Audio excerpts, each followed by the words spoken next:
할렐루야. 예. 어제보다 성공한 것 같습니다. 어제보다 한 10명은 더 앉아 계신 것 같은 거 보니까요. 어제 그래도 여러분들이 은혜를 좀 받으신 것 같아요. 맞습니까? 또 오늘 또 부어주실 은혜를 기대하면서 하나님 앞에 섰으면 좋겠고요. 옆에 계신 분들에게 이렇게 한번 인사하겠습니다. 오늘도 좋은 땅 되시기를 축복합니다.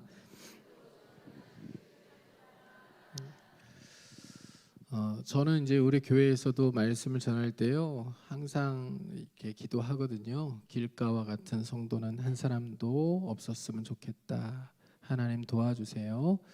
마음이 꼬여서 말씀을 못 받고 아멘하지 못하고 그렇게 또 비판거리들만 잔뜩 찾아서 돌아가는 그런 길가와 같은 성도들은 한 사람도 없게 해달라고 제가 간절히 기도하거든요.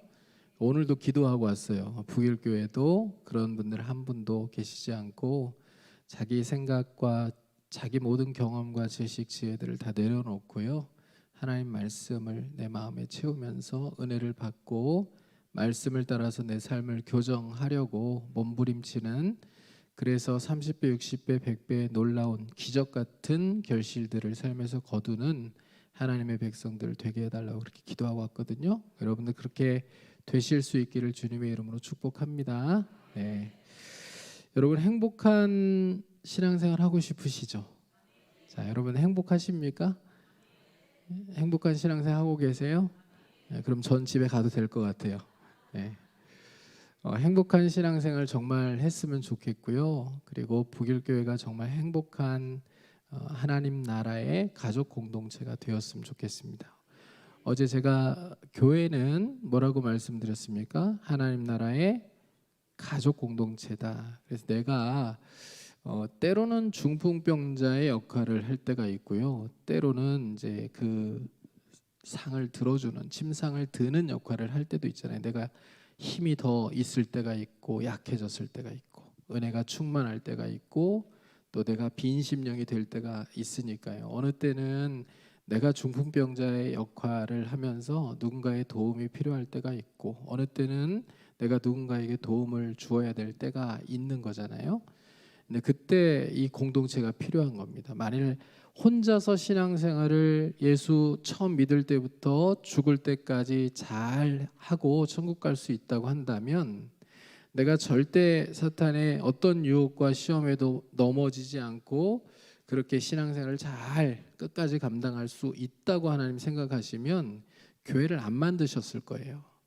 그런데 우리가 약함을 너무나도 잘 아시고 우리 악한 본성을 하나님이 너무나도 잘 아시기 때문에 이 교회라는 공동체를 주셔서 함께 견디고 서로 기도하고 서로 침상을 들어주고 때로는 도움을 받으면서 그렇게 함께 하나님 나라까지 동행하라고 이 교회 공동체를 세워주신 거예요. 그러니까 여러분들이요, 같이 천국에서 북일교회 성도들 모여라 이러면은 다 같이 얼굴을 봐야지 안 보이는 사람이 있으면 안 된다라는 마음을 가지고 서로 이렇게 끌어주고 도와주고 섬겨주는 그런 하나 되는 공동체로 신앙생활을 해나가실 수 있게 되기를 간절히 소원합니다.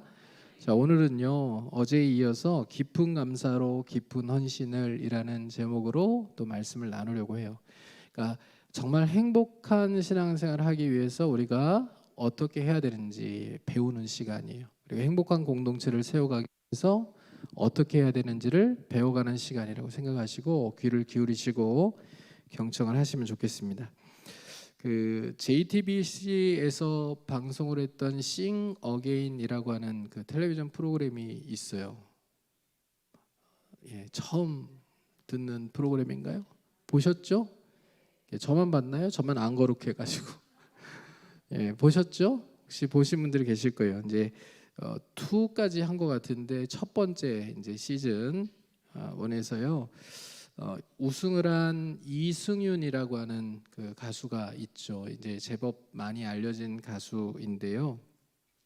이 이승윤이라는 가수가 이재철 목사님의 그 아들로 알려져 가지고 굉장한 그 이렇게 반향을 좀 일으키긴 했거든요. 근데 이 이승윤이라는 형제가 어렸을 적에 있었던 일을 이재철 목사님이 이제 아이를 키우면서 있었던 그런 모든 일들을 좀 모아 가지고요. 2001년에 아이에게 배우는 아빠라는 책을 쓰셨어요. 거기에 이제 이승윤, 이 가수 이승윤과 관련된 이야기가 하나 나오거든요. 그 이야기를 제가 한번 소개를 해드릴게요. 제목이 승윤이의 걸레 공약이라고 하는 제목입니다. 이 이승윤 형제가 초등학교 입학한 다음에요, 1학년 2학기부터 그 반장 선거를 나갔대요. 요즘 이제 회장이라고 부르지만 반장 선거를 나가는데 2학년 1학기 때까지 2번 연속 거푸 떨어진 거예요. 반장, 부반장 다 안 되고 계속 떨어진 겁니다.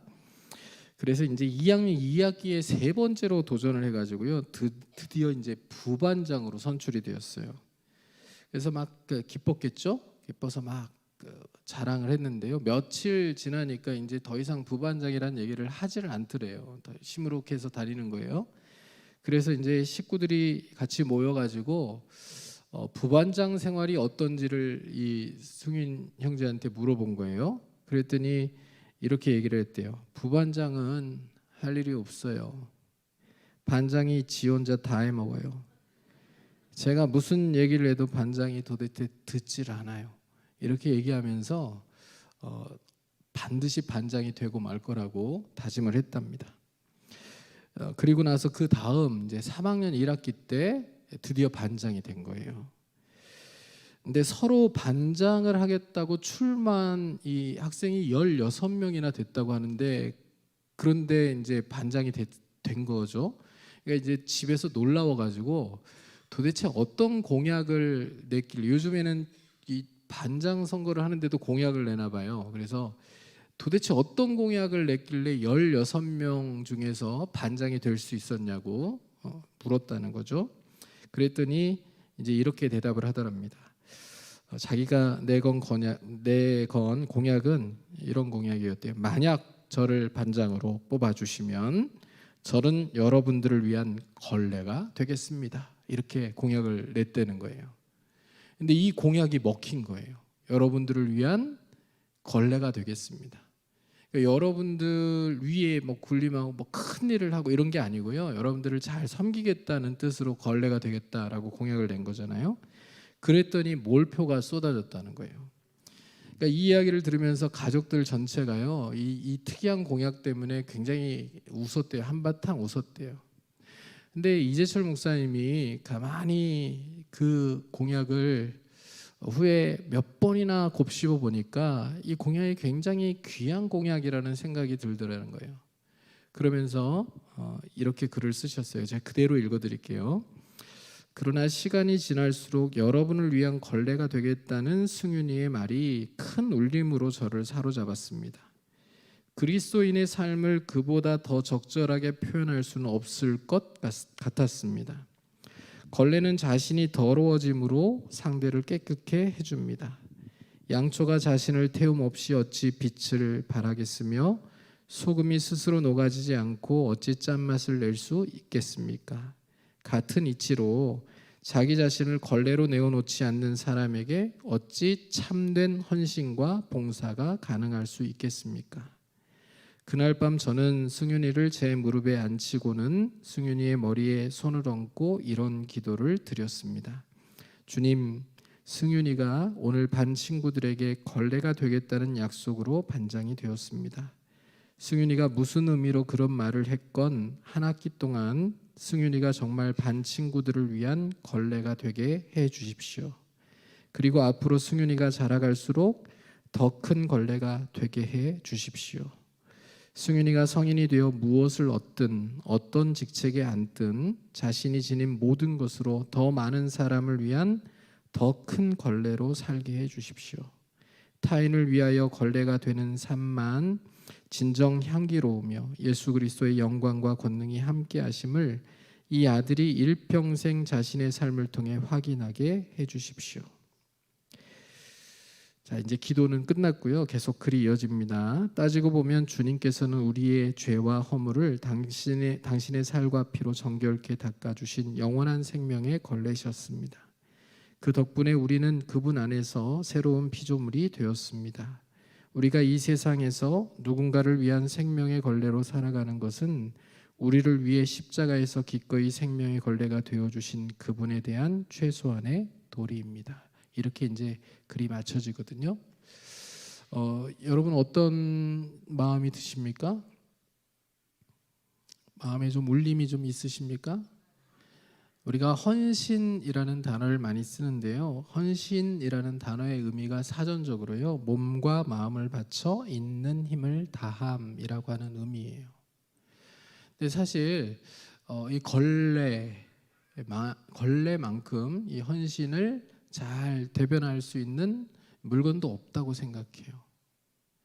그러니까 주님이 우리를 위해서 정말 우리의 모든 죄와 허물을 다 닦아주시는 큰 걸레가 되어주셨잖아요.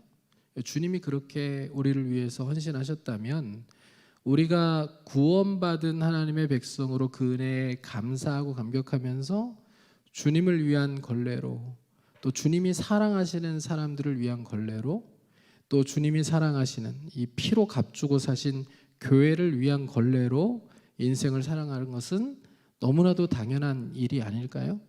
그렇죠? 그런데 이제 걸레라는 단어가 조금 이렇게 주는 어감이 별로 안 좋다 보니까 이제 여러분들이 어떻게 생각하실지 모르겠지만 저는 좀 이 예수 그리스도의 헌신을 담아내는 참 좋은 의미로서의 걸레라는 의미를 가지고요, 서로 그렇게 좀 축복했으면 좋겠어요.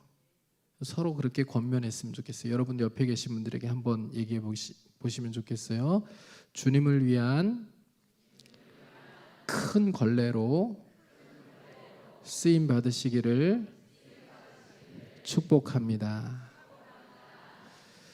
교회는요, 행복한 교회가 정말 되려면요, 큰 걸레들이 많으면 돼요. 어떻게 하면 그 행복한 교회가 될 수 있다고요? 큰 걸레들이 많으면 돼요. 큰 걸레들이 많으면 정말 행복하고 좋은 교회가 될 수 있어요. 근데 걸레가 되기 싫어하는 사람들이 가득 차면요, 그 교회는 행복하고 좋은 교회가 될 수가 없는 겁니다. 북일교회는 큰 걸레들이 진짜 많은 교회가 될 수 있기를 주님의 이름으로 축복합니다. 예. 또 목사님 걸레가 되라 그랬다고 불편해하지 마시고요. 저희 교회에서도 제가 늘 설교할 때 얘기하니까요, 여러분 마음에 걸레, 큰 걸레, 내가 정말 나를 희생하여 교회를 살리고 또 교회를 세우고 다른 사람들을 세우고 다른 사람들을 이롭게 하는 그런 큰 걸레로 주님 앞에 가는 날까지 헌신하며 살았으면 좋겠다, 이런 마음의 다짐과 결단들이 다 있으실 수 있기를 주님의 이름으로 축원합니다.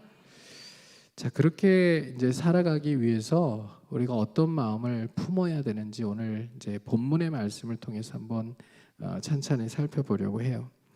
자, 오늘 본문은요, 포도원 품꾼의 비유라고 잘 알려져 있는 비유입니다.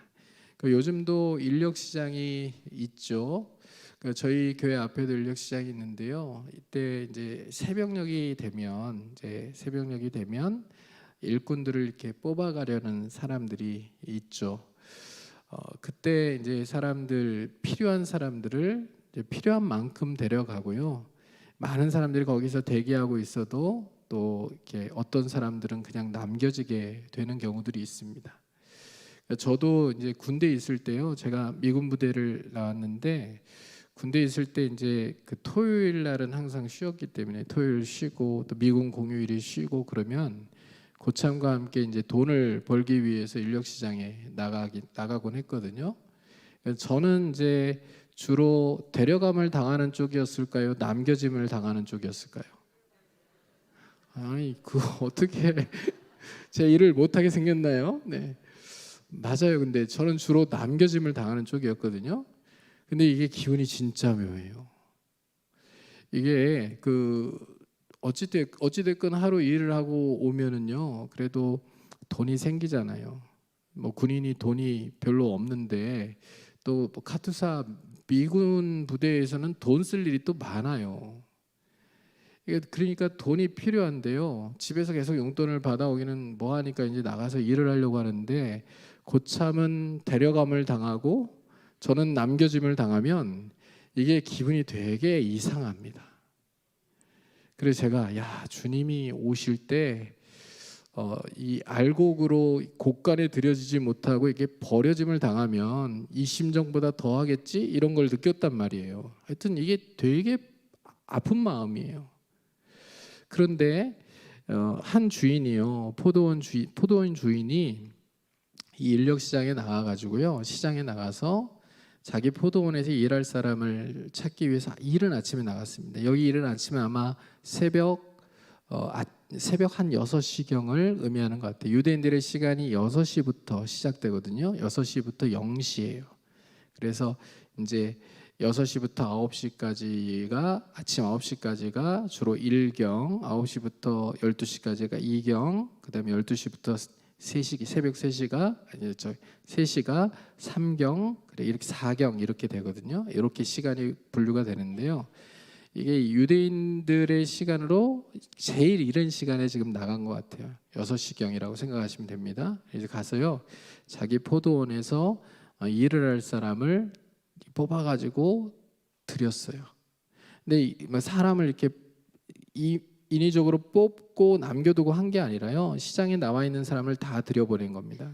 어떤 약속을 했냐면 이렇게 약속을 했어요. 2절을 보면 그가 하루 한 데나리온씩 품꾼들과 약속하여 포도원에 들여보내고, 여러분 기억하시면서 가야 돼요. 몇 데나리온을 준다고 약속했어요? 한 데나리온을 주겠다고 약속했어요. 하루에 한 데나리온이에요. 근데 이게요, 하루 한 데나리온이 당시 한 노동자의 일당이었기 때문에 이 주인은 적정한 값을, 임금을 주고 자기 포도원에서 일할 일꾼들을 자기 포도원으로 들여보낸 거예요. 그러니까 이때 선택을 받아가지고 포도원에서 일을 할 수 있도록 기회를 얻은 사람들은 감사하는 마음으로 포도원에 들어갔겠죠. 그렇죠? 주로 이제 일용직 근로자들이 여기에 해당되는데, 그날 공치면, 그날 일을 못하게 되면, 즉 버려짐을 당하면 식구들을 먹여 살릴 수가 없잖아요. 그런데 이 포도원 주인이요, 데리고 자기 포도원에 들어가서 이 일을 할 수 있도록 기회를 준 거예요. 그것도 정당한 대우를 하면서요. 하루 한 데나리온은 주겠다고 약속하면서요. 그래서 아마 감사하고 기쁜 마음으로 들어가서 일을 시작했을 거예요. 근데 이 주인이 한 번 딱 아침에 일할 사람을 데리고 자기 포도원에 들여보낸 다음에 그만둔 게 아니라 또 시장에 나가요. 언제 또 나갑니까? 여기 보니까 3절에 또 제3시에 나가보니 장터에 놀고 서 있는 사람들이 또 있는지라 이렇게 돼 있죠. 여기 3시가 몇 시냐면 9시예요. 그러니까 6시가 0시니까요. 7시, 8시, 9시, 3시, 이게 오전 9시죠. 그러니까 9시에 나갔더니 장터에서 놀고 있는 사람이 또 있어요. 그래서 어떻게 합니까? 4절에 보면 그들에게 이르되 너희도 포도원에 들어가라, 내가 너희에게 상당하게 주리라 하니 그들이 가고, 이렇게 돼 있어요. 얼마를 주겠다고 약속했죠? 이거 기억하고 가셔야 된다고요. 아까 6시에 들어간 사람들한테는 얼마 준다 그랬어요? 한 데나리온. 그다음에 9시에 들어가는 사람에게는 얼마 주겠다 그랬어요? 상당하게 주리라. 얼마인지는 몰라요. 상당하게 주리라. 하여튼 후하게 주리라 이렇게 얘기를 한 거죠.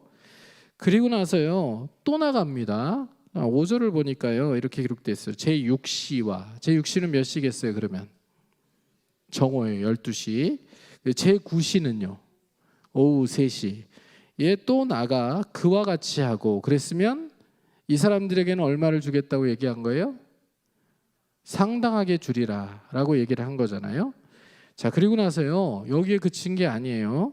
6절을 보니까 제11시에도 나가보니 서 있는 사람들이 또 있는지라. 이르되 너희는 어찌하여 종일토록 놀고 여기 서 있느냐? 이르되 우리를 품꾼으로 쓰는 이가 없음이니이다. 이르되 너희도 포도원에 들어가라 하니라. 자, 11시면요 제11시면 몇 시예요? 오후 5시예요. 6시면 일이 끝나요. 그러니까 이 사람들은 지금 1시간만 일할 수 있는 상황이 된 거 아닙니까? 근데 이 사람들에게도 얼마를 주겠다고 한 걸까요? 상당하게 주리라 이렇게 했겠죠. 자, 그렇게 해가지고요 포도원에 들어가서 일을 했습니다. 그러니까 맨 처음에 들어간 사람 몇 시간 일했어요? 12시간 일했어요. 그 다음에 두 번째로 들어간 사람 몇 시간 일했어요? 이제 산수 잘해야 돼요. 9시간. 그 다음 들어간 사람들은요 6시간, 3시간, 1시간. 그렇죠? 그러면 이제 임금을 계산하여 줘야 되는 때가 되면 어떻게 해야 됩니까? 자, 주인이 거꾸로 임금을 주기 시작했어요. 맨 나중에 포도원에 들어간 사람부터 임금을 주기 시작하는 거예요. 그날 보수를. 주인이 얼마를 줬는지를 한번 보세요.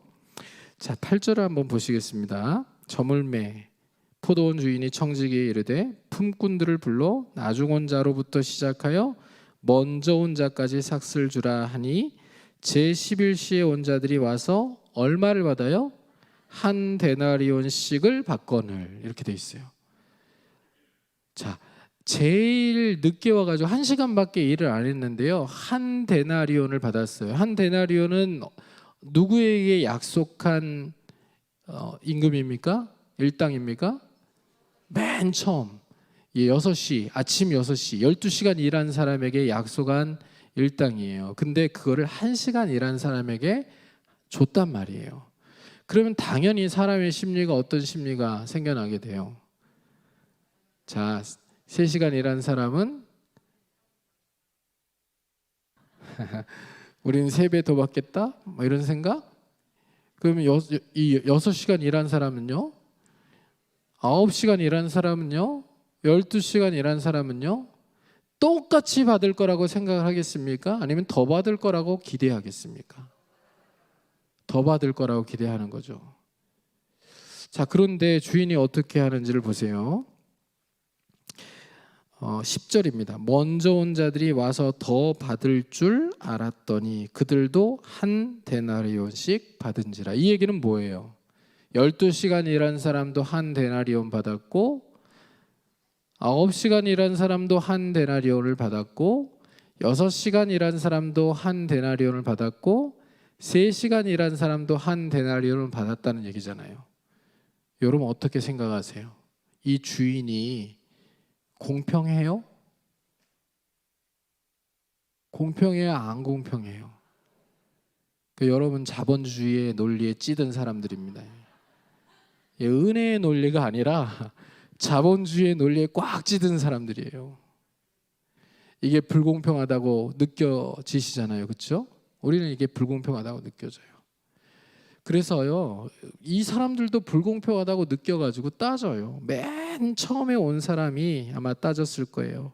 10절을 보면 이렇게 11절에 보면 이렇게 기록되어 있죠. 받은 후 집주인을 원망하여 이르되 나중 온 이 사람들은 1시간밖에 일하지 아니하였거늘 그들을 종일 수고하며 더위를 견딘 우리와 같게 하였나이다. 따져 묻죠. 이들의 감정이 지금 뭐예요? 이들의 감정이 원망하여 이르되 이렇게 돼 있잖아요. 원망이에요. 원망이에요. 맨 처음에 포도원에 이렇게 들어가라고 할 때는 그들의 감정이 어떤 거였어요? 감사였죠. 우리가 포도원에 들어가서 일을 하지 않으면 오늘 돈을 벌어가지고 가족들에게 먹을 것을 사갈 수가 없는데 이 주인이 그 기회를 준 거에 대해서 감사한 마음으로 포도원에 들어갔을 거예요. 9시에 온 사람도 마찬가지로 오늘은 공치나 보다라고 생각하고 있었는데 포도원에 들어가라고 주인이 얘기할 때 너무 감사한 마음들이 마음속에 있었을 거예요. 12시에 부름받은 사람도 3시에 부름받은 사람도 다 그런 감사한 마음을 가지고 포도원에 들어간 거죠. 그런데 이 감사가요 뭘로 바뀌었어요? 원망으로 바뀌었어요. 왜 원망으로 바뀌었죠? 주인이 불공평하다라고 느껴지는 순간 감사가 원망으로 바뀐 거예요. 자기들의 수고가 1시간 일한 사람보다 훨씬 더 많은 수고였다고 생각하면서 우리의 수고에 합당하게 우리가 보상받아야 된다. 저 1시간밖에 일하지 않은 사람이 한 데나리온을 받았다면 우리는 그들보다 더 많은 일들을 했고 더 많은 수고를 했기 때문에 더 많은 보수를 받아야만 한다라고 그들이 생각하는 순간 그들의 마음속에 감사가 사라지고 그 대신 뭐가 생겨나기 시작한 겁니까? 원망이 생겨나기 시작한 거예요. 원망과 불평이 그 안에 가득 차게 된 겁니다. 그런데 주인이 뭐라고 얘기하는지를 한번 들어보세요. 자, 13절 말씀입니다. 같이 한번 읽어볼게요. 주인이 그 중에 한 사람에게 대답하여 이르되 친구여 내가 내게 잘못한 것이 없노라. 내가 나와 한 데나리온의 약속을 하지 아니하였느냐? 내 것이나 가지고 가라. 나중 온 이 사람에게 너와 같이 주는 것이 내 뜻이니라. 자, 한번 생각해 보세요. 주인의 말이 틀려요, 맞아요? 맞죠, 그렇죠? 주인이 맨 처음 온 사람과 한 데나리온을 약속했어요. 그러니까 약속한 것을 주인이 줬단 말이에요. 그리고 이 돈은요 누구 거예요? 주인 거예요. 자기 것을 가지고 자기 마음대로 하는데, 자기 뜻대로 하는데 그것을 가지고 주인을 원망하는 것이 더 나쁜 것이죠. 그렇죠? 맞죠? 아니에요? 아니면 여러분 자본주의의 노예임. 이게 이해가 안 되면 주인이요 한 데나리온을 주겠다고 약속했어요. 그리고 그 약속대로 한 데나리온을 줬어요.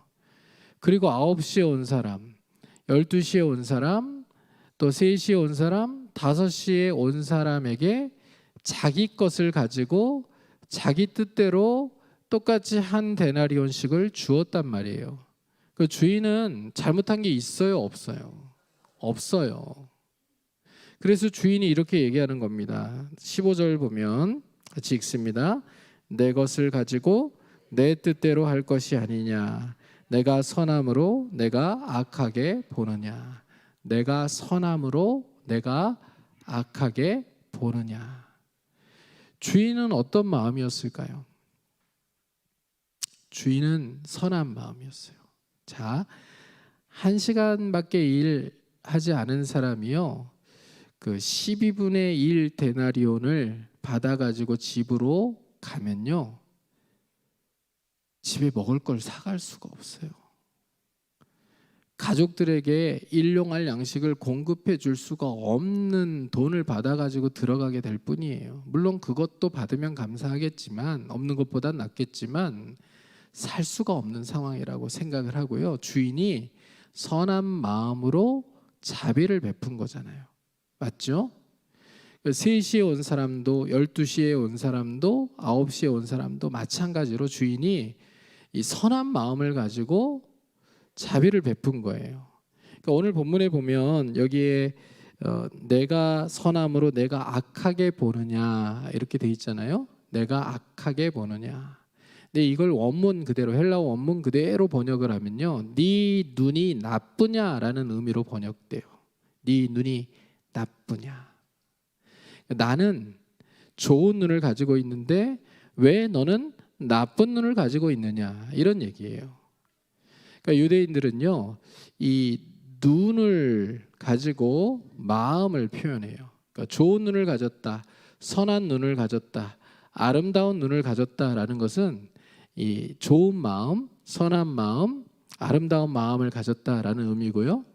나쁜 눈을 가졌다라는 얘기는요 나쁜 마음을 가졌다, 왜곡되고 꼬여있는 마음을 가졌다라는 걸 의미해요. 그러니까 지금도 유대인들이 기부를 사람들에게 받으려고 할 때요 이런 문구를 써요. 아름다운 눈으로 기부하세요 이렇게 얘기해요. 그럼 우리식으로 표현하면 어떤 뜻이에요? 아름다운 마음으로 기부해 주세요 라는 의미겠죠. 근데 이게 굉장히 의미가 있어요. 여러분 마음이 꼬여 있고요 마음이 잘못되어 있으면 어떤 상황이든 좋게 봅니까? 좋게 봐요, 안 봐요? 좋게 안 봐요. 뭐든지 다 꽈서 봐요. 그러니까 주인이 선한데 지금 이들은 주인을 나쁘게 보는 거고요. 또 주인은 아름다운 눈을 가지고요. 이 늦게 온 사람들에 대하여 좋은 눈으로, 아름다운 눈으로, 선한 마음으로 그들을 보고 있는데, 이 사람들은 자기들보다 늦게 온 사람들에 대한 선한 눈과 좋은 눈이 없는 거예요. 그들을 긍휼히 여기는 마음이 없는 거예요. 뭐만 지금 드러내고 싶은 거예요? 자기들이 수고한 거, 우리들이 열심을 낸 거, 우리들이 더 많은 수고를 하고 더 많은 노력을 하고 더 많은 일을 했다는 거, 그거를 지금 과시하고 싶은 거고요. 거기에 대한 정당한 대우를 받고 싶은 거예요. 근데 이런 마음이 그렇게 좋은 마음 아니잖아요. 그렇죠? 사실 제가 지금 여러분들하고 말씀을 3일 동안 나누고 있지만요. 사실 이제 새벽까지도 여러분들과 같이 말씀을 나누면 더 이렇게 많은 얘기들을 할 수 있었을 텐데, 저녁 집회만 지금 제가 진행을 하잖아요. 제가 몸 상태가 지금 그렇게 좋지가 않기 때문에 그래요. 제가 지금 작년 6월부터 공황장애 약을 먹고 있어요. 그러니까 몸이 이제 어느 때는 너무 견디기가 힘들 만큼 막 발작도 일어나고 막 그런 상황이라서, 사실은 교회에서도 많은 부분을 익스큐즈를 받고 있는 상황이란 말이죠. 그래서 이제 저녁 집회 오기 전에도 이제 약을 먹고 여러분들과 지금 만나고 있는데요. 그래도 지금도 우리 교회 교인들이 제가 지금 집회하는 모든 일들을 위해서 간절히 중보하고 기도하고 있기 때문에 여러분들에게 티 안 내고 지금 말씀을 전하고 있는 거거든요. 제 환자처럼 티가 납니까? 아닌 것 같죠? 굉장히 핸섬해 보이죠? 아무렇지도 않아 보이죠? 건강해 보이잖아요. 그렇죠? 근데 그렇게 말씀을 전할 수 있는 이유는 우리 성도들이 기도하고 있기 때문이고, 또 저를 신뢰하고 좋은 눈으로 보고 있기 때문에 그래요. 그러니까 만일에요, 우리 교인들이 이런 생각을 했다면 어떨까요? 제가 우리 교회에서도 지금 말씀 사역을 이렇게 진행하는 데 있어서 새벽을 나가기가 너무 힘든 상황이에요. 약을 먹으면 아침에 새벽에 일어날 수가 없는 몽롱한 상태가 되고요. 약을 안 먹으면 밤을 새요. 막 심장이 막 두근거려 가지고 막 집 밖에 나가 가지고 거리를 헤매고 다니기도 하고 막 공원을 헤매고 다니고 막 그렇게 하거든요. 진정될 때까지. 그러니까 이게 참 힘들어 가지고 익스큐즈를 받고 있는 상황인데요. 그러니까 주일날 그래도 감사하게 금요일날 또 제가 메인으로 설교를 하는 금요 영성 집회 때 말씀을 전하고 기도회를 인도하는데, 그래도 감당을 할 수 있다는 것 자체에 감사하면서 우리 성도들 같이 이렇게 나누면서 이제 사역을 하고 있는 중이거든요. 근데 이런 상황인데 우리 성도들에게 나쁜 눈으로 저를 보는 그런 상황이었다면 제가 여러분들에게 와서 지금 말씀을 전하고 있지 못할 거예요. 나쁜 눈으로 본다는 게 어떤 거예요? 목사님이 아프다고 하더니 지금 뭐 다른 교회 집회를 가? 우리 교회 지금 새벽 기도도 못 나오시고 새벽 예배도 인도도 못 하시고 사역도 지금 익스큐즈를 해드리는 부분들이 많이 있는데, 그런데 지금 다른 교회 집회들을 다니시면서 지금 말씀을 전하셔? 안 아픈 거 아니야? 이게 나쁜 눈이에요. 그렇죠? 안 아픈 거 아니야? 안 아픈데 지금 새벽 예배 나오기 싫어가지고 뻥치는 거 아니야? 아프다고 지금 거짓말하고 우리한테 이렇게 동정을 사고 또 긍휼을 얻으려고 그러는 거 아니야? 이렇게 생각하는 게 나쁜 눈이잖아요. 그렇죠? 근데 우리 성도들은 한 사람도 그렇게 생각하지 않아요. 우리 성도들은 어제도 이제 제가 내려오는 줄 알고요. 제가 사실은 월요일 날 먼저 내려왔거든요. 어제 내려오면 도저히 저녁 때 이제 설교를 하기가 좀 쉽지 않을 것 같아서 먼저 월요일 날 와서 자고 쉬고 이렇게 이제 저녁에 설교를 했는데요. 어제 이제 내려오는 줄 알고 성도들이 응원 문자를 막 얼마나 많이 보냈는지 몰라요. 응원 문자에 뭐 커피 쿠폰에 그래서 한 100일 동안 마셔도 100일 동안 마셔도 남을 것 같아요. 얼마나 많이 응원해 주는지. 이게 좋은 눈으로 보는 거잖아요. 그렇죠? 우리 성도들의 마음이 아름다운 마음들이잖아요. 저희 교회 성도들은 그래요. 제가 어디 가서 연구를 좀 하고 와야 되겠습니다. 미국을 좀 가서 미국의 선진 교회들을 좀 보면서 한국 교회의 지금 현실 속에서 대안들을 좀 찾고 또 교회가 어떻게 이 어려운 시대를 헤쳐나가며 지금 다음 세대를 살릴 수 있을지 좀 연구를 좀 하고 와야 되겠습니다. 그러면 다녀오세요. 제가 성지를 가서 성지에서 이게 책으로만 보던 이 성지에 대한 연구들을 좀 직접 하고 제 발로 다 샅샅이 좀 훑고 다니면서 성지를 좀 연구하고 오면 이 복음서를 여러분들에게 전하는데 훨씬 더 넓은 시야로 또 깊은 영성을 가지고 제가 성경을 해석하고 여러분들에게 전할 수 있을 것 같아요. 제가 좀 다녀올 수 있도록 해주세요. 그러면 목사님 놀러 가시는구나 이런 얘기 안 해요. 그냥 목사님 다녀오셔야죠. 다녀오시면 반드시 교회에 유익하니까 목사님 언제부터 언제까지 가실 거예요? 경비가 얼마나 필요하세요? 그리고 제가 그냥 그 경비 그대로 청구하면 믿고 주세요. 그리고 저는 책임 있게 갔다가 돌아와가지고 성도들에게 또 다녀온 결과에 대해서 같이 보고하고 말씀으로 다 돌려드려요. 그러니까 이게 목회자를 바라보는 우리 성도들의 눈이거든요. 그러니까 제가 그래서 여러분들과 지금도 말씀을 나눌 수 있는 거고요. 그리고 우리 성도들은 더 좋은 말씀들을 저를 여기저기 보내주면서 또 제가 연구하고 돌아온 그 결과들을 통해서 더 깊고 좋은 말씀들을 들으며 은혜를 누리며 그렇게 신앙생활을 할 수 있는 거예요. 여러분 북일교회도 그런 교회죠? 북일교회도 그런 교회라고 생각해요. 좋은 교회라고. 우리 목사님이 얼마나 자랑을 했는지 몰라요. 성도들이 너무 좋다고, 너무 귀한 분들이라고, 너무 순종을 잘하시고 너무 좋은 분들이라고. 북일교회도 그런 교회라고 생각합니다. 마음이 다 좋은 분들, 그리고 아름다운 눈을 가지고 있는 분들이라고 생각이 돼요. 옆에 계신 분들 한번 눈을 한번 보세요. 눈이 예쁜가? 한번 인사 한번 해볼게요. 눈이 참 아름다우시네요.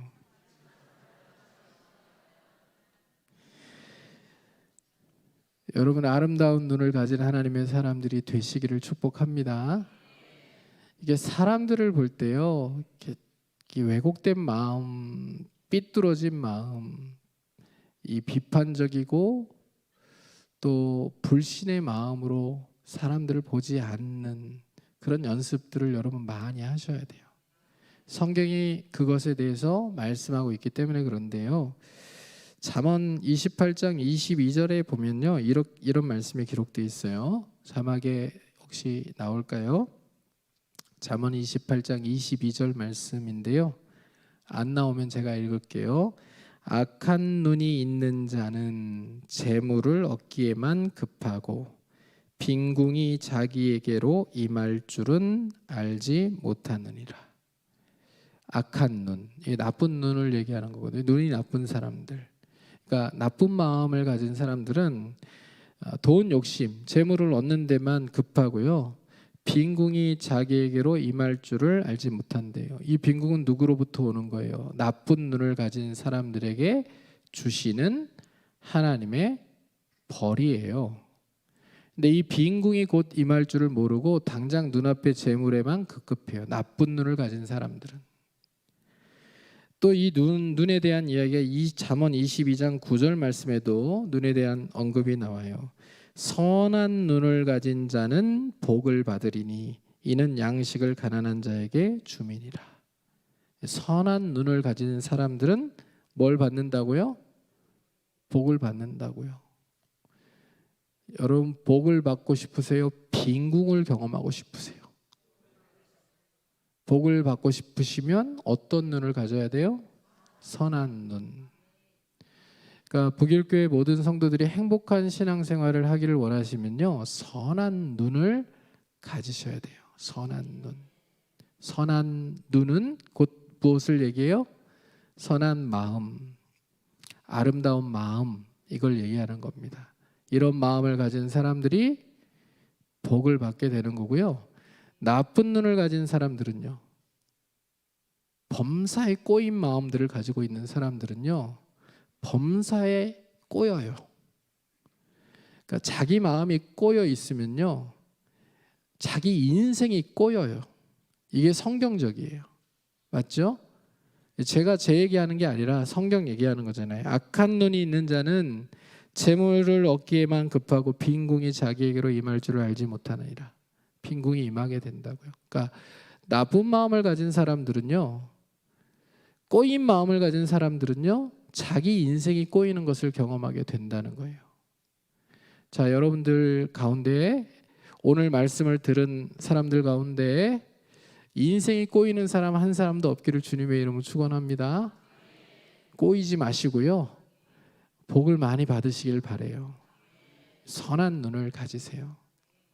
아름다운 눈을 가지시고 아름다운 마음으로 교회를 섬기시고 헌신하시고 또 주님을 위한 걸레가 되는 것을 기꺼이 감당하시는 그런 하나님의 백성들로 살아가실 수 있기를 주님의 이름으로 축원합니다. 사실 이제 은혜라고 생각하던 일들이 이 나쁜 눈을 가지게 되는 그 순간에 원망으로 바뀌는 것이 지금 오늘 본문의 이야기잖아요. 예수님 어떤 결론을 내리십니까? 이와 같이 나중된 자로서 먼저 되고 먼저 된 자로서 나중되리라, 이렇게 말씀하시잖아요. 이 말의 뜻이 뭐예요 도대체? 자, 감사를 처음에 가지고 들어갔던 사람이요, 그 감사가 바뀌어서 원망이 되어버리잖아요. 나쁜 눈을 가지니까 원망이 되어버리잖아요. 이 사람은 구원을 받은 거예요, 못 받은 거예요? 구원 못 받은 거예요. 나쁜 눈을 가진 사람들은요, 구원도 못 받아요.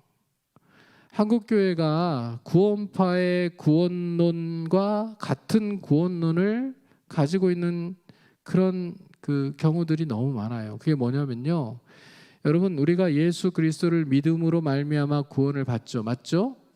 그러면 아무렇게나 살아도 구원 받습니까? 나쁜 눈을 가지고 나쁜 생각을 가지고 범사에 꼬인 마음들을 가지고 그렇게 살아도 구원 받습니까? 이거는 구원파의 구원론이에요. 그리고 초대 교회 시대의 영지주의자들의 구원론이에요. 이게 이런 거예요. 육체는 악하고, 원래 육체는 악해요. 육체는 이 영혼의 감옥이라고 생각했거든요. 육체는 악하고 영혼은 선해요. 그러니까 우리가 예수를 믿으면 영혼이 구원을 받아요. 육체는요, 육체는 원래 악한 거예요. 근데 영혼이 구원을 받았으면 이 육체를 가지고는 어떤 죄를 지어도 구원을 받을 수 있다고 생각하는 거예요. 이게 영지주의자들의 잘못된 구원론이었고요, 이게 지금 구원파의 구원론이에요. 그래서 그들이 사기를 쳐서 돈을 모으고 사기를 쳐서 다른 사람들에게 해를 끼치면서 자기들은 부자가 되어도 구원을 받는 데는 지장이 없다고 생각하는 거거든요. 근데 한국교회 교인들이 이런 구원론을 가지고 살아가는 경우가 너무 많아요. 여러분, 구원은 믿음으로 받죠, 그렇죠? 구원은 믿음으로 받아요, 그렇죠? 근데 그 믿음은 어떤 믿음이에요? 그 믿음은 어떤 믿음이에요? 야고보서를 보면 죽은 믿음으로는 구원을 못 받는다 그러잖아요.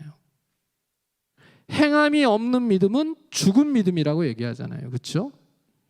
그러면 행함이 있는 믿음이 살아있는 믿음이잖아요. 이 믿음으로 구원받는 거예요. 그렇기 때문에 사도 바울이 두렵고 떨림으로 나의 구원을 이루기 위해서 노력한다라고 말씀을 한 거예요. 바울이 어떤 사람인데요, 구원을 걱정해요? 바울이 어떤 분인데요? 우리랑 비교할 수도 없는 분 아니에요? 성경의 13권을 쓴 분이에요. 얼마나 많은 교회를 개척했어요? 얼마나 많은 사람들을 전도해서 구원했습니까? 바울이 얼마나 위대한 사도예요. 그런데 바울이 뭐라고 얘기해요? 두렵고 떨림으로 나의 구원을 이루기 위해서 노력한다고 얘기하잖아요. 내가 정말 간절히 바라는 것은 내가 하나님이 기뻐하시는 선을 행하는 것을 그렇게 소망하고 꿈꾸고 그렇게 살아가지만 내 속에 내 악한 본성이 있어서 내 속에서 이 두 마음이 끊임없이 싸운다고 그렇게 바울이 고백하잖아요. 그래서 구원 얻는 믿음은요, 행함 있는 믿음이에요. 살아있는 믿음. 이 믿음이 좋은 눈을 가진 믿음이고요, 좋은 마음을 가진 믿음이에요. 그리고 좋은 마음으로 선을 행하고 하나님이 기뻐하시는 일들을 행하는 믿음이에요. 이 믿음이 구원에 이르는 믿음이라는 거예요. 그러니까 착각하시면 안 돼요. 내가 온갖 나쁜 짓을 하고 교회 안에서도 이 꼬인 마음을 가지고 누구를 보면서 그 사람이 그렇게 하지 않았음에도 불구하고 없는 소문들을 만들어내고 그 소문들을 막 옮기고 온갖 나쁜 짓들을 다 하면서도 자기 인생에는 내가 예수 그리스도를 믿는다라고 내가 입술로 고백하고 시인하기 때문에 내 구원에 아무 지장이 없다. 착각이에요. 이게 제일 불쌍한 신앙인인 거예요. 자기는 구원받았다고 생각했는데 죽어서 천국에 못 가는 거죠. 주님이 내가 너를 알지 못한다 라고 말씀하시는 거죠. 이게 제일 불쌍한 사람인 거예요.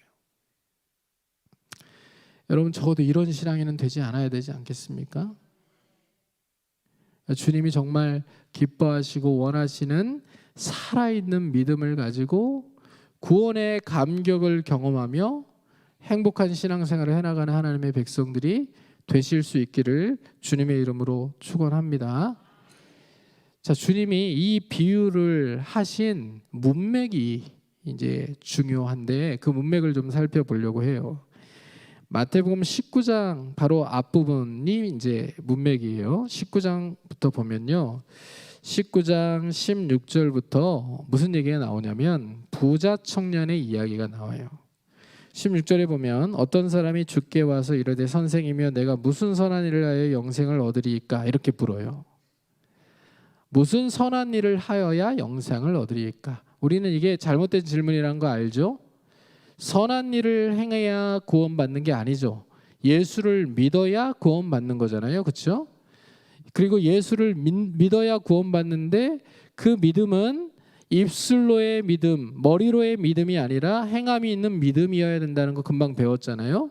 근데 이 질문이 이제 잘못되었어요. 근데 유대인들은 행위구원자들이에요. 율법을 지켜 행함으로 구원을 받는다고 생각하기 때문에 율법을 지키는데 열심을 내거든요. 그래서 묻는 거예요. 무슨 선한 일을 하여 내가 영생을 얻을 수 있겠습니까? 라고 묻는 거죠. 근데 이 사람은요, 대단한 사람이에요.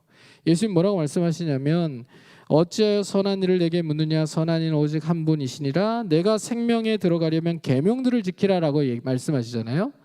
이때 뭐라고 대답을 하냐면 이르되 어느 계명이오니까? 예수께서 이르시되 살인하지 말라, 간음하지 말라, 도둑질하지 말라, 거짓 증언하지 말라, 내 부모를 공경하라, 내 이웃을 내 자신과 같이 사랑하라 하신 것이니라. 이렇게 얘기하니까 이 청년이 뭐라고 대답하냐면 그 청년이 이르되 이 모든 것을 내가 지키었사온데 아직도 무엇이 부족하니까? 라고 물어요. 여러분, 앞에 이 청년 예수님 말씀하신 내용들을 보세요. 살인하지 말라, 이건 안 할 수 있죠. 간음하지 말라, 이것도 안 할 수 있죠. 그렇죠? 근데 예수님의 기준으로 보면요, 누구를 미워하고 누구를 향하여 분노를 품고 이런 거 다 살인이잖아요. 예수님의 기준으로 여자를 보고 음욕을 품는 자마다 이미 마음에 간음하였느니라, 이거 간음이잖아요. 그렇죠? 근데 그냥 진짜로 살인을 하는 거, 간음을 하는 거, 그건 안 할 수 있어요. 근데 그 다음 얘기들, 도둑질하지 마, 이것도 안 할 수 있겠죠. 그런데 거짓 증언하지 말라, 거짓말하는 거, 이거는 안 할 수 있습니까? 제가 한번 질문할게요. 여러분 그 삶을 살아가면서 거짓말 나는 한 번도 안 했다 생각하시는 분 손 들어보세요. 손 드는 것이 거짓말이겠죠. 거짓말을 안 하고 살 수가 없잖아요. 거짓 증언은요. 내가 직접 본 것도 아니에요. 직접 들은 것도 아니에요. 그런데 누가 카더라 통신을 막 전파할 때 그거 듣고서 다른 사람들에게 마치 내가 보고 들은 것처럼 그렇게 거짓 증언할 때 있죠. 그렇죠? 그런 적 없습니까? 한번 아닌 분 손 들어보세요. 그것도 거짓말하는 거겠죠. 내 부모를 공경하라. 부모님 속 안 썩인 적 있습니까? 자기만 그렇게 착각할 수 있겠죠. 부모님한테 물어보면 안 그렇다 그러실 거예요. 내가 너 때문에 속이 얼마나 썩었는지 아냐? 이렇게 얘기하실 거예요. 내 이웃을 내 자신과 같이 사랑하라 하신 것이니라. 내 이웃을 내 자신같이 사랑하라. 이거 얼마나 힘든 겁니까? 그런데 이 청년이 뭐라고 얘기해요? 다 했대요. 다 했대요. 어려서부터 다 한 거예요. 그러니까 이 청년 대단한 청년이에요. 율법을 준수하기 위해서 정말 최선의 노력을 다하며 살아간 사람이죠. 근데 자신이 없었던 거예요. 내가 율법을 지키며 사는데 그런데 뭔가 이건 아닌 것 같다라는 생각이 들었기 때문에 예수님 앞에 내가 무엇을 하여야 영생을 얻으리까 이렇게 물어본 거잖아요. 그때 예수님이 뭐라고 말씀하시냐면 21절에 예수께서 이르시되 내가 온전하고자 할진대 가서 내 소유를 팔아 가난한 자들에게 주라. 그리하면 하늘에서 보화가 내게 있으리라. 그리고 와서 나를 따르라 하시니. 자, 이 청년이요 재물이 되게 많은 사람이었어요. 근데 그 소유를 다 팔아서 가난한 사람들에게 주고 그러면 하늘의 보화가 대신 주어질 거래요. 그러니까 지금 뭐와 뭐가 비교가 되는 거예요? 세상의 재물과 하늘의 보화가 비교가 되는 거잖아요. 그러니까 세상의 재물을 네가 포기하고 하늘의 보화를 얻으라. 그리고 너는 나를 따르라. 그러니까 주님의 제자가 되라고 지금 주님이 부르시는 거 아닙니까? 근데 이 청년이 어떻게 반응을 하냐면 22절에 그 청년이 재물이 많음으로 이 말씀을 듣고 근심하며 가니라 이렇게 되어 있어요. 재물이 많음으로 그 얘기를 듣고 근심하며 갔대요. 그러니까 이 청년은 구원을 받았어요, 못 받았어요? 못 받았죠. 현실의 재물을 내려놓지 못했죠. 그렇죠? 현실의 재물을 내려놓지 못하고 하늘의 보화를 얻지 못했죠. 예수님을 따르지 못했죠. 그렇죠? 그러니까 예수님이 그 모습을 보시고 되게 안타까우셨던 것 같아요. 그래서 제자들에게 이렇게 말씀하십니다. 23절에 예수께서 제자들에게 이르시되 내가 진실로 진실로 너희에게 이르노니 부자는 천국에 들어가기가 어려우니라. 이 말씀을 문자적으로 이해하면 안 돼요. 여러분 다 부자 되시기를 주님의 이름으로 축복합니다. 부자가 되면 천국 못 간다 그 얘기가 아니라요. 우선순위에 있어서 주님이 우선이어야 되는데 주님을 따르고 섬기고 주님이 원하실 땐 이 재물도 내어드리는 것이 우선순위에 해당하는 일들인데 주님보다 재물이 더 우선이 될 때는 이건 우선순위가 바뀌면 그러면 천국에 들어갈 수가 없다는 얘기예요. 당연하겠죠. 그렇죠? 재물이 우상이잖아요. 그러니까 우상을 숭배한 거잖아요. 주님을 섬긴 게 아니잖아요. 교회 안에도 그런 사람들이 많죠. 그렇죠? 예수님 믿는다고 하면서도 주님이 말씀하신 11조 생활도 못하는 분들이 많아요. 주님 앞에 헌금을 드리는 일들 가지고 바들바들 떠는 사람들이 있다고요. 이게 돈이 우상이 된 사람들이에요. 사실 돈은 우리가 삶을 살아가는데 필요하다고 하면 주님이 언제든지 주실 수 있는 거예요. 믿으셔야 돼요. 하나님 아버지시잖아요. 우리의 필요를 하나님이 아시고요. 그 필요를 채워주시기를 기뻐하시는 분이시거든요. 그러니까 주님을 온전히 믿고 의지하며 살아가면 주님이 우리의 필요를 채우신다고요. 근데 그걸 못 믿으니까 돈이 우상이 되어서 이 주님을 못 따르는 거예요. 온전히 섬기지 못하는 거예요. 그래서 보면 봉사하라, 뭐 와서 일을 해라, 이런 거는 또 다 하는데 유독 물질의 문제에 있어서는 이게 약점이 돼서 발목 잡히는 사람들이 되게 많거든요. 신앙생활하는 사람들 가운데. 저도 목회를 하면서 그런 경우들을 확인할 때가 있거든요. 이제 목회자이기 때문에 성도들의 헌금 생활을 유심히 봅니다. 헌금 생활을 유심히 관찰을 해요. 어떤 분은 어려운 가운데도 헌금 생활을 정말 최선을 다해서 하고, 또 그런 분들이 하나님께서 주시는 은혜를 누리는 것을 보게 되는데, 어떤 분들은 의외다. 이분이 믿음이 되게 좋은 줄 알았는데 교회 뭐 모든 예배를 다 드리고 새벽 예배도 다 드리고 그리고 성경 공부 안 빠지고 다 나오고 막 그러는데 정작 헌금 생활을 전혀 안 하네. 정말 의외다라고 생각되는 사람들이 있어요. 그러니까 이분은 믿음이 있는 겁니까, 없는 겁니까? 믿음이 없는 거예요, 여러분. 돈이 우상인 거예요. 돈 문제만 나오면 발끈하고, 헌금 얘기만 나오면 마음이 확 다치고 화를 버럭 내고 얼굴이 빨개지고, 막 이런 사람들은요, 돈이 우상인 사람들이에요. 그러니까 주님 말씀하시잖아요. 너무 안타까우셔서 말씀하시는, 부자는 천국에 들어가기가 어렵다. 왜요? 이 돈이 우상이 되어 있는 사람이기 때문에, 돈을 우상으로 섬기는 사람이 주님을 믿고 구원을 받을 수는 없는 거니까 천국에 들어가기 어렵다라고 얘기하시면서 24절에 다시 너희에게 말하노니 낙타가 바늘귀로 들어가는 것이 부자가 하나님의 나라에 들어가는 것보다 쉬우니라 하시니. 여러분, 낙타가 바늘귀로 어떻게 들어갑니까? 낙타 보셨어요? 이 중동 지방에 사는 낙타 진짜 커요. 이 낙타가 이 무릎이 2번 접히잖아요.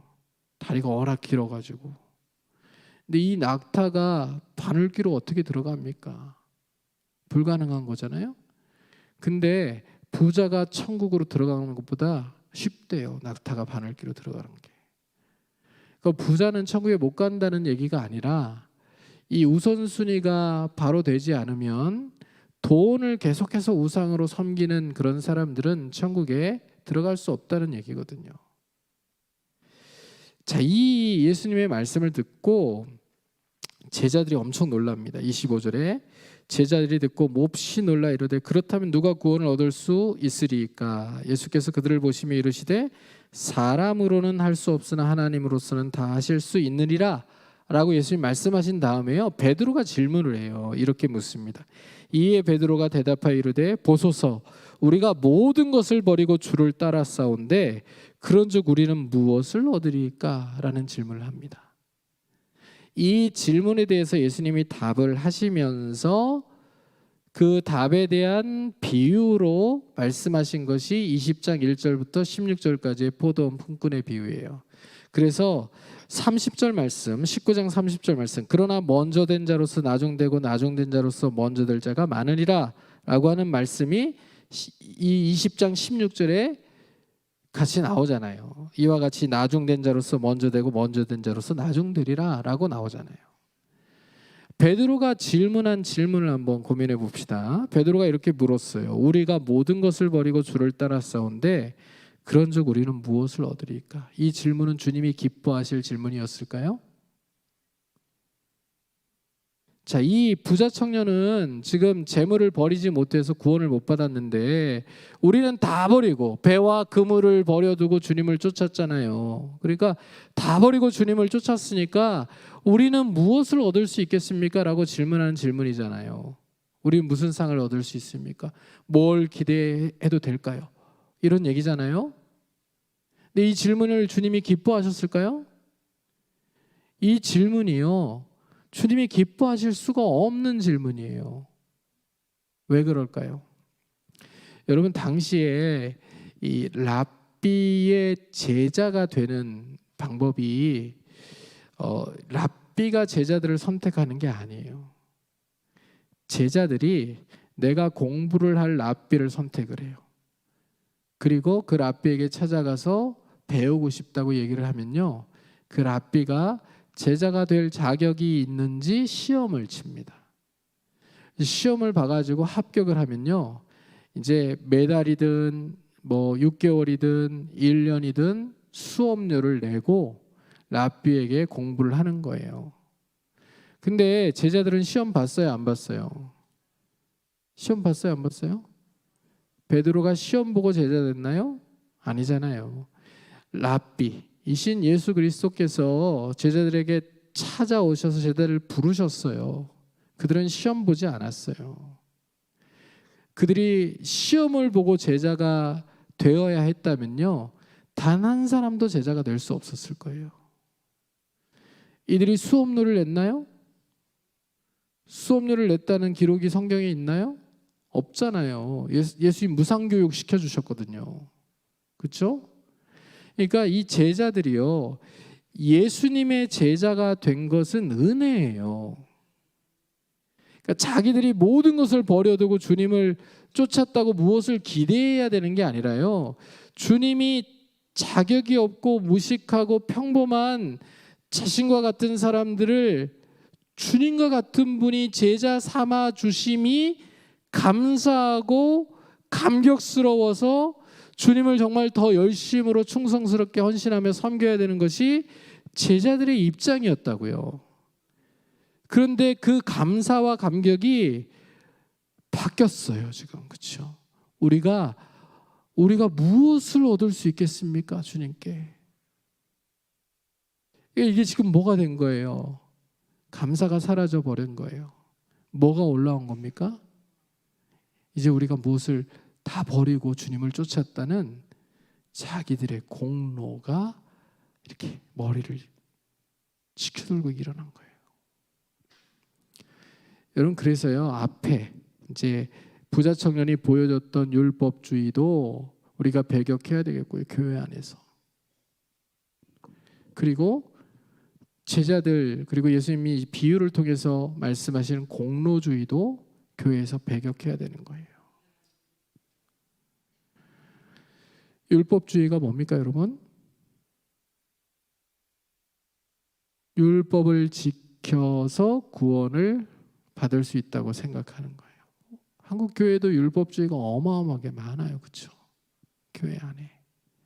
저도 어려서 이제 그런 교육들을 받았거든요.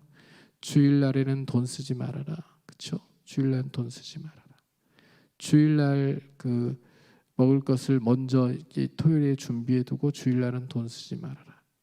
주일날 버스도 안 타고 다니고, 주일날 그 걸어 교회까지 버스 타고 20분씩 가야 되는데 걸어 다니고 그랬거든요. 어렸을 때 그렇게 배웠어요. 우리 어머니는 이렇게 헌금을 드려야 되는데, 요즘에 온라인 이체도 하고 하지만 그때는 그런 때가 없었기 때문에 헌금을 드리려면 항상 다림질을 하셨어요. 헌금을 빳빳하게 다려가지고 그렇게 하나님. 저는 이 마음은 되게 귀한 마음이라고 생각해요. 귀한 마음이라고. 그러나 이게 율법주의가 되는 순간 어려워져요. 그렇게 하지 않은 사람들을 비난하고 비판하는 용도로 나쁜 눈을 가지게 되는 순간이고 굉장히 위험한 일이에요. 현대 사회에서요, 제가 미국의 교회들을 갔더니요, 미국 교회는 오전에 한번 예배를 드리고 싹 다 흩어지더라고요. 싹 다 흩어진 사람들이 이제 교회에서 밥을 이제 해가지고 주는 건, 한국 교회는 이렇게 그렇게 밥을 주잖아요. 교회에서 중식을 제공하잖아요. 근데 미국은 그렇게 하는 교회들이 없어요. 그래서 다 흩어져 가지고요, 주변에 음식점들, 패스트푸드점 이런 데 가서 다 밥을 사 먹어요, 점심을. 근데 그들이 구원 못 받나요? 그들은 구원을 못 받는 사람들인가요? 요즘 같은 때도 그렇죠. 주일날 저녁 정도 되는 시간이 가족들이 그래도 다 같이 모여가지고 얼굴을 볼 수 있는 시간들 아니에요? 같이 저녁에 나가서 이제 외식이라도 하면은 죄 짓고 이렇게 천국 못 가는 그런 건가 되나요? 이게 율법주의예요. 이런 율법주의 신앙을 가지고는요, 행복을 누릴 수가 없어요. 제가 지금 어제부터 계속 여러분 행복한 신앙생활 하시라고 말씀드리잖아요. 그렇죠? 하나님을 위하여 잘 준비되는 건 너무 중요한 일인데, 예배를 다 마치고 난 다음에는 성도의 교제에, 가족들의 교제, 이게 굉장히 중요한 일이니까 그 일들을 위하여 우리가 필요한 돈을 쓸 수 있죠. 그렇죠? 대답을 한 분도 안 하시네요. 필요한 돈을 쓸 수 있죠. 그렇죠? 이게 돼야 되는데요. 그거 죽어도 안 된다 이렇게 얘기하는 그 순간 율법주의 신앙을 가지고 사는 거예요, 본인. 그러면서 사실 본인은 외식하게 돼요. 밖에서 밥 사 먹는다는 얘기가 아니라요. 이게 자기는 그렇게 몰래 하면서 안 한 척하는 그런 신앙생활들을 하게 된다고요. 이게 진짜 무서운 거잖아요. 주님이 제일 싫어하시는 거. 외식하는 자들. 주일날 밖에서 밥 사 먹는 자들이 외식하는 자들이 아니라요. 자기는 밥 사 먹으면서 아닌 척하는 자들이 외식하는 자들이에요. 공로주의는요. 공로주의는 어때요, 여러분? 공로주의 신앙이 뭡니까? 주님 분명히요. 모든 사람들을 긍휼히 여기셔서요. 11시에 제11시에 밖에 서 있는 사람도 포도원에 들여서 그에게 긍휼을 베푸시고 그가 살 길을 열어주시는, 구원하시는 분이시잖아요.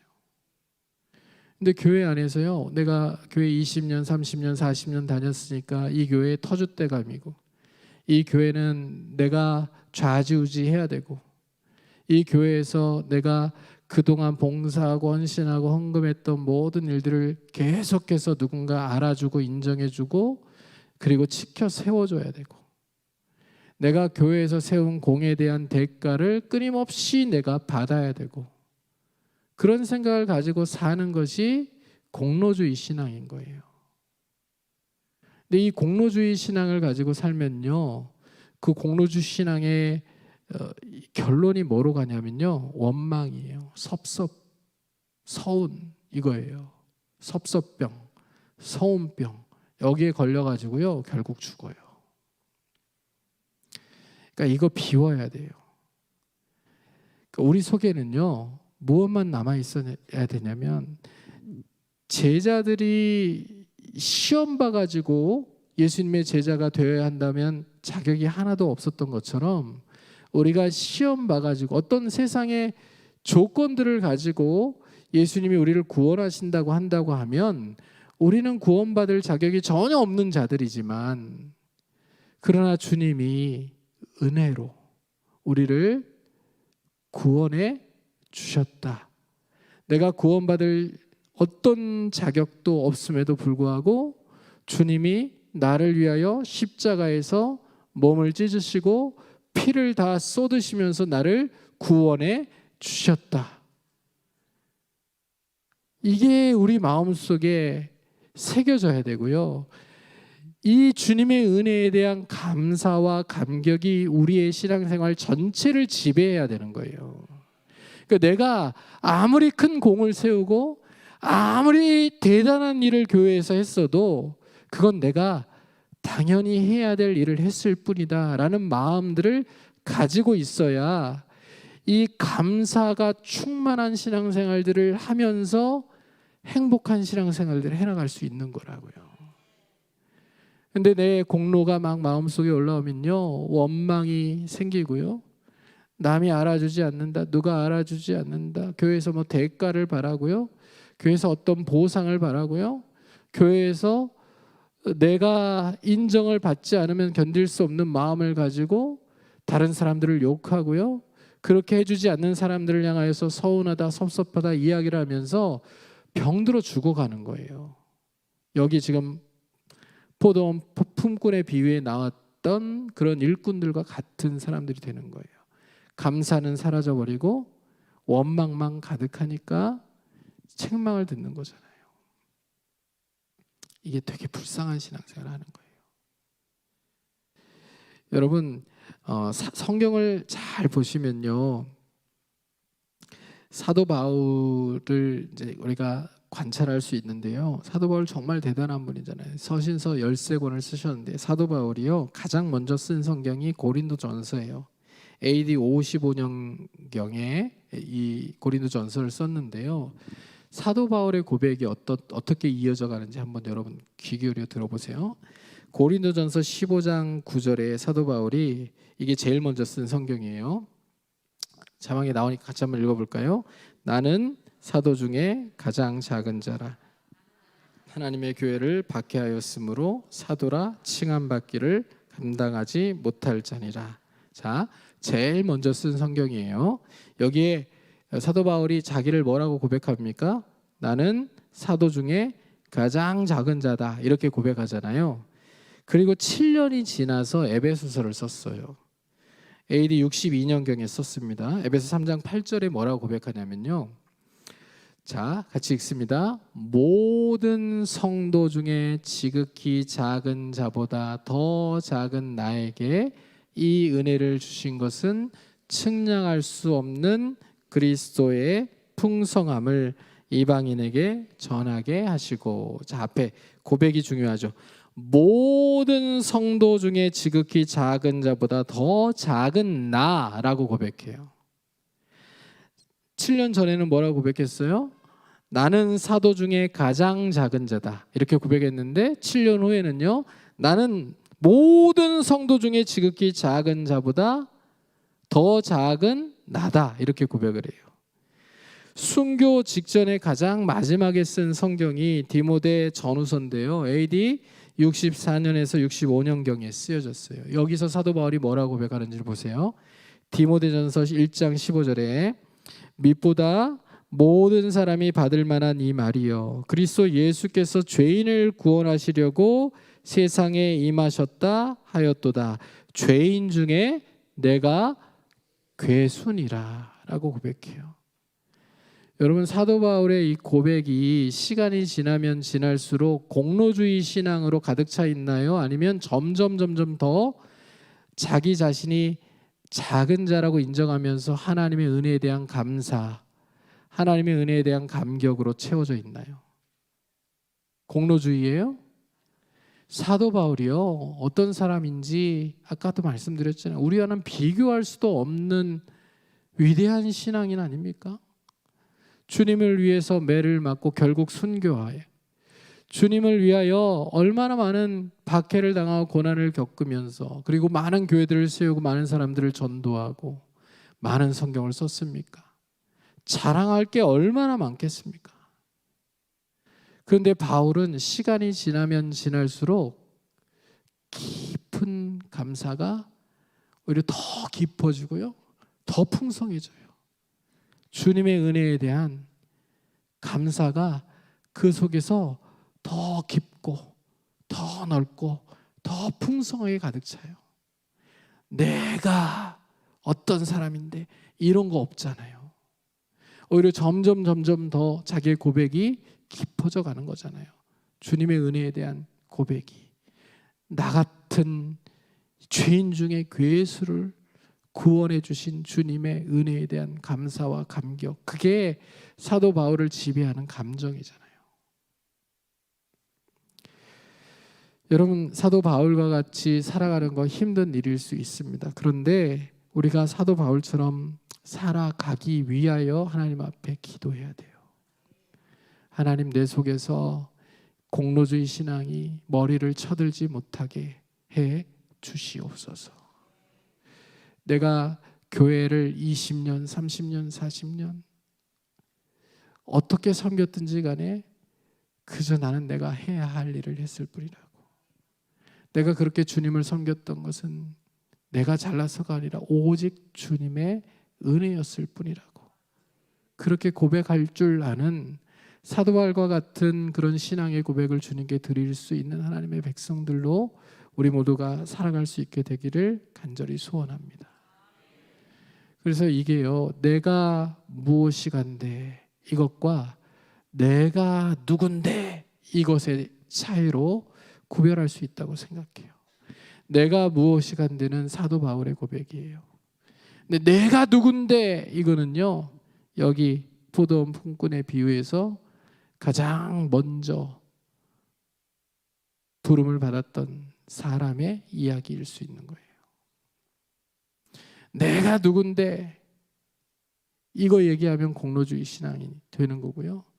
내가 무엇이 간데, 겸손하게 얘기하면 깊은 은혜를, 깊은 감사를 가지고 깊은 헌신을 드릴 수 있는 하나님의 사람으로 평생을 살아갈 수 있는 동력을 얻게 되는 거예요. 여러분, 그런 하나님의 사람들로 살아가실 수 있기를 주님의 이름으로 축원합니다.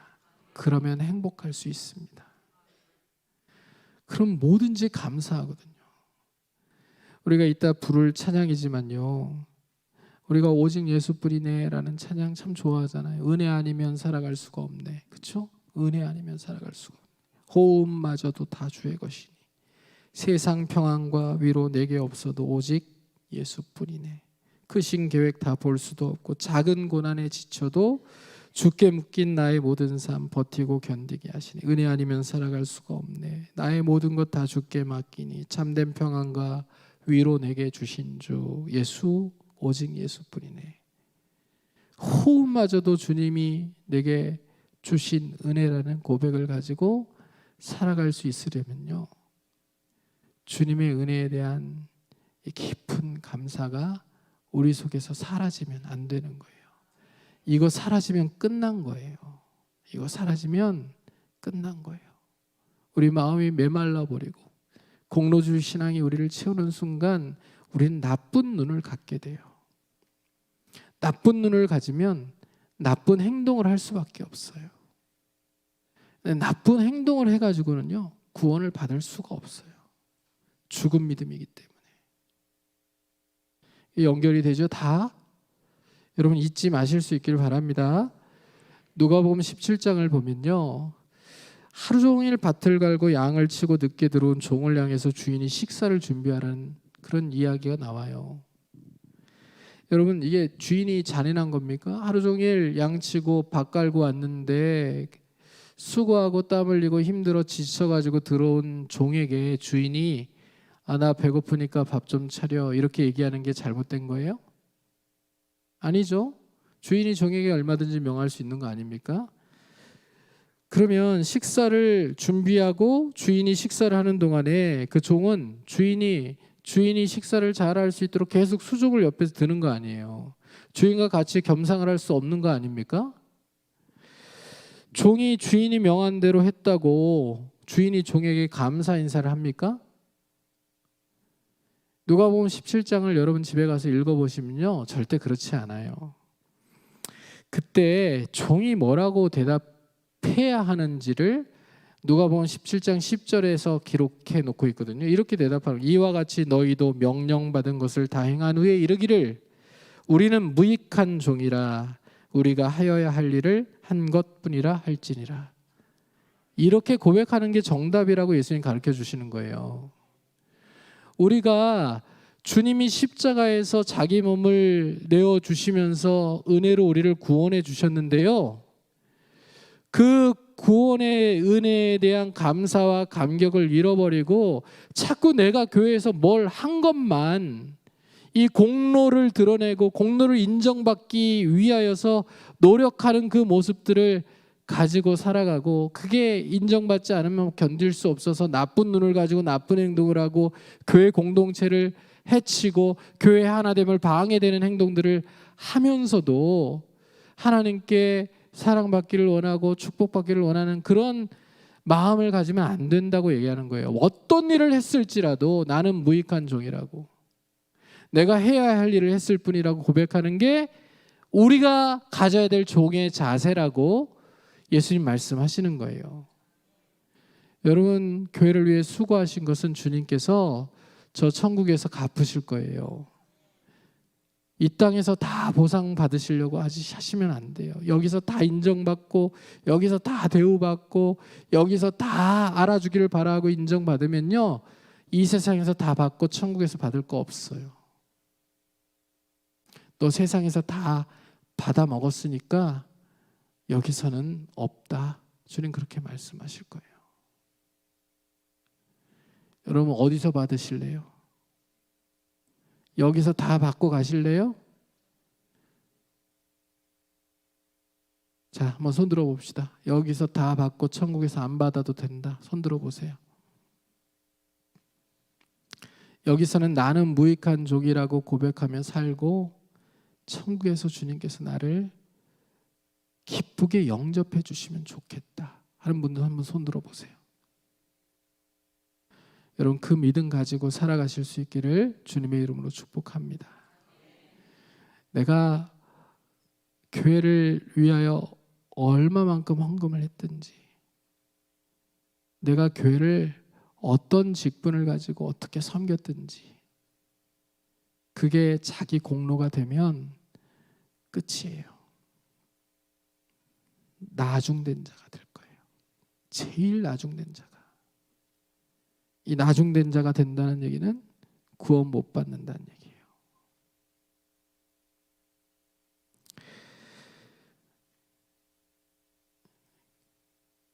김동호 목사님을 여러분 아실 거예요. 높은 뜻 숭의교회를 또 세우셨고 지금 높은 뜻 선교인가요? 이렇게 섬기고 계시는 통합측 교회에서는 인정을 받는 김동호 목사님이 자기 스승인 임택진 목사님이라는 분을 회상하며 쓴 글에 이런 얘기들이 있어요. 가이드포스트 2007년 책에 실린 임택진 목사님의 예화예요. 청량리 중앙교회를 섬기셨고 통합측 총회장을 지나신 분이에요. 91세의 나이로 2007년에 소천을 하셨는데요. 이분이 이제 청량리 중앙교회를 23년 동안 충성스럽게 섬기셨어요. 그리고 교회를 섬기신 다음에 목사님인데 은퇴식을 진행을 하는 거죠. 이제 원로 목사님이 되셔서 은퇴식을 진행하시면서요. 은퇴식에서 이제 목사님이 인사를 하시는 이제 퇴임사를 하시는 때가 됐는데 이분이 딱 10초 이야기하셨어요. 뭐라고 얘기하셨냐면 명한대로 행하였다고 살해하겠느냐. 우리는 무익한 종이라 우리 하여야 할 일을 한 것뿐이라 할지니라 라는 누가복음 17장 9절과 10절 말씀을 암송하신 다음에요. 무익한 종은 물러갑니다. 그동안 감사했습니다. 저를 잊어주시고 후임 목사를 잘 섬겨주세요 하고 이분이 10초 만에 퇴임사를 마치고 물러나셨어요. 그러니까 총회장을 지내셨고 또 교회 원로이시니까 교회에서 얼마나 잘 대접하려고 했겠어요. 그의 명성에 걸맞는 대우를 하려고 했겠죠. 근데 이분이요 월에 40만 원 교회에서 받는 걸로 족하다고 말씀하시고 지금 내가 사는 삶의 상황 가운데 월 40만 원이면 족하다라고 말씀하시고 퇴임을 하신 거예요. 교회에서 월 40만 원을 이제 보내드리는 거죠. 그러니까 이제 김동호 목사님이 물어보신 거예요. 목사님 총회장도 지내셨고 또 교회 원로이신데 다른 이제 더 작은 교회들도 원로에 대한 대우가 이것보다는 훨씬 더하고 그럴 텐데 섭섭하지 않으세요? 이렇게 물어봤더니 이 목사님이 이렇게 말씀하시는 거예요. 효자 아들보다 교회가 낫지 뭐. 어느 아들이 나한테 꼬박꼬박 한 달에 40만 원씩 갖다 줘. 그저 감사할 뿐이지. 여러분 저는 이분이 진짜 목사님이라고 생각해요. 공로주의 신앙이 없는 정말 하나님 앞에서 그 은혜에 대한 감사와 감격을 잊어버리지 않고 마지막 순간까지 주님을 깊은 감사를 가지고 정말 깊은 헌신을 하나님 앞에 드렸던 귀한 분이라고 생각해요. 제가 이 글을 읽고요. 우리 교회에서 그렇게 장로님들과 논의를 했어요. 이제 시대가 많이 달라져서 장로님들 제가 은퇴할 때쯤 되면 그렇게 교회에서 이렇게 목돈을 받아가지고 10억씩 20억씩 이렇게 받아가지고 은퇴하는 그런 시기는 지날 거라고 생각해요. 20년 이상을 교회에서 목회를 하고 은퇴를 하면서 성도들하고 못 볼 사이가 되는 거 저 너무 싫어요. 20년, 30년 목회를 하고 물러나면서 성도들에게 설교했던 대로 제가 삶을 살아가는 것을 보여주고 싶어요. 그러니 장로님들 도와주세요. 그래서 같이 논의했어요. 제가 이 목회자에게 가장 큰 그 재산이라고 생각될 수 있는 게 뭐겠어요? 은퇴하면 집이겠죠, 그렇죠? 집 문제 우리 장로님들하고 논의하면서 저와 제 아내가 천국 갈 때까지만 살 수 있도록 빌려주세요. 임대해 주세요, 교회에서. 그거 제가 집을 한 채 마련해 가지고 그거 받아 가지고 자식들한테 물려주는 거 안 할 거예요. 어려서부터 우리 아이들 말씀으로 훈련시키고 너희들 20살 될 때까지 엄마 아빠가 믿음으로 잘 양육할 테니까 너희들 20살 넘어가면 너희들 하나님을 의지하면서 독립하는 거야. 그러니 부모 기대할 거 없다. 이거 지금 어려서부터 계속 가르치고 있거든요. 그거 계속 가르치고 있으니까 집 저희 둘 다 천국 갈 때까지만 교회에서 빌려주세요. 그리고 몇 억씩 가져가는 거 그런 거 안 하고 싶으니까 일단 은퇴하면 제일 중요한 게 사는 것과 생활비 아니에요? 생활비 문제 그거 미리 장로님들 도와주세요. 연금 들어주세요. 퇴직연금 들고 연금 들어서 국민연금 들고 이렇게 해서 연금 받아가지고 일정 부분 연금으로 생활이 가능하도록 그렇게 미리 준비해 주세요. 그래서 우리 교회는 미리 준비를 했어요. 준비를 시작했어요. 제가 교회에서 어마어마하게 많은 연금을 받을 수 있도록 그렇게 연금을 들어놓은 게 아니고요. 두 사람이 이제 생활이 가능한 정도로 연금을 탈 수 있도록 연금을 미리 들어놓고 교회에 부담을 주지 않기 위해서 깨끗하게 물러나. 정말 하나님 앞에서 내가 공을 세웠다.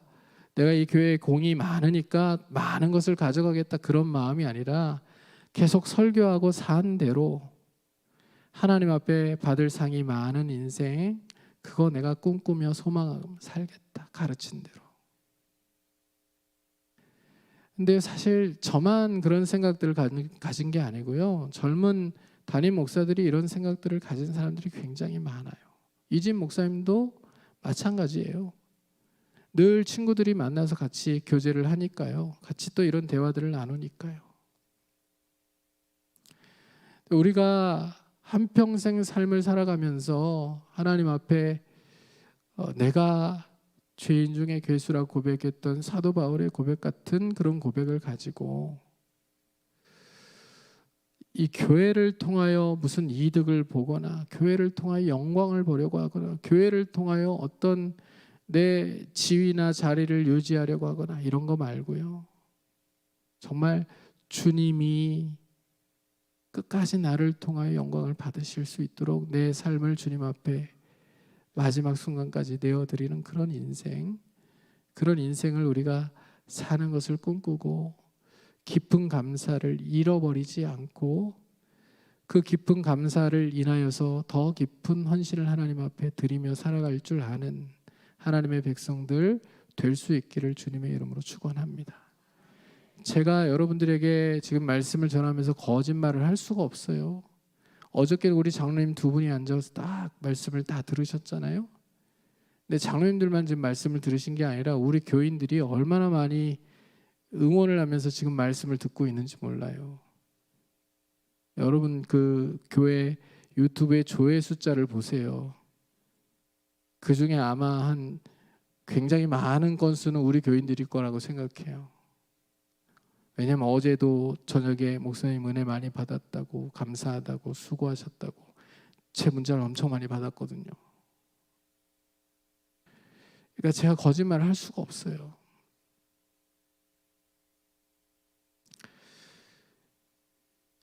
여러분, 우리가 한평생 정말 주님 앞에서 주님을 기쁘시게 하는 것을 목표로 살아갈 줄 아는 깊은 감사로 깊은 헌신을 하나님께 드리는 하나님의 사람들 다 될 수 있기를 간절히 소망합니다.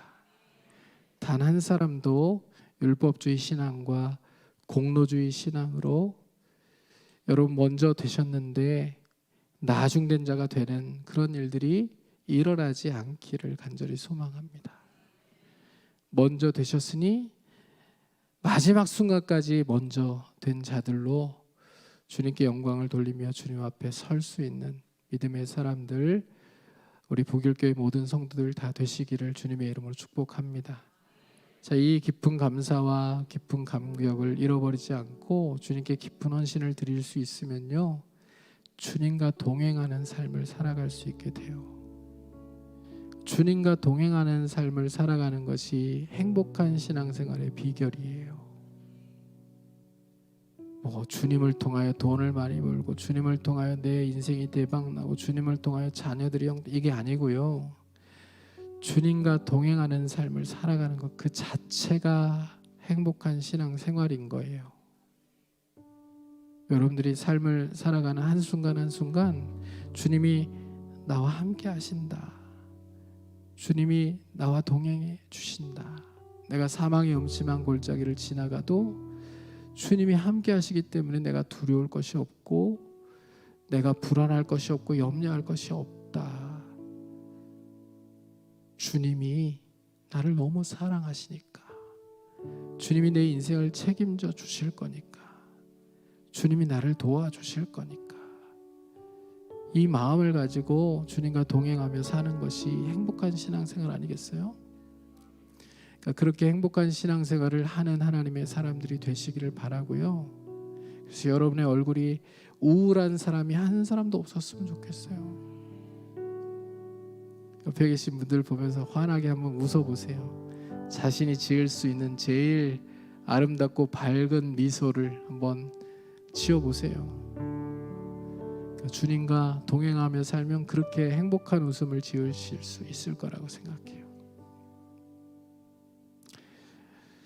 자, 우리 복일교회 모든 성도님들 정말 행복한 신앙인들 되실 수 있길 바라고, 율법주의나 공로주의에 붙잡힌 인생이 되지 않도록 하나님 앞에 늘 기도하고 주님의 성령이 여러분의 마음을 충만하게 채우시고 역사할 수 있도록 그렇게 주의 인도하심을 구하며 살아가는 믿음의 인생들 다 되실 수 있기를 주님의 이름으로 축원합니다. 자, 우리 그 마음을 가지고요, 오직 예수뿐이네 라는 찬양 같이 불렀으면 좋겠습니다. 은혜 아니면 살아갈 수가 없네.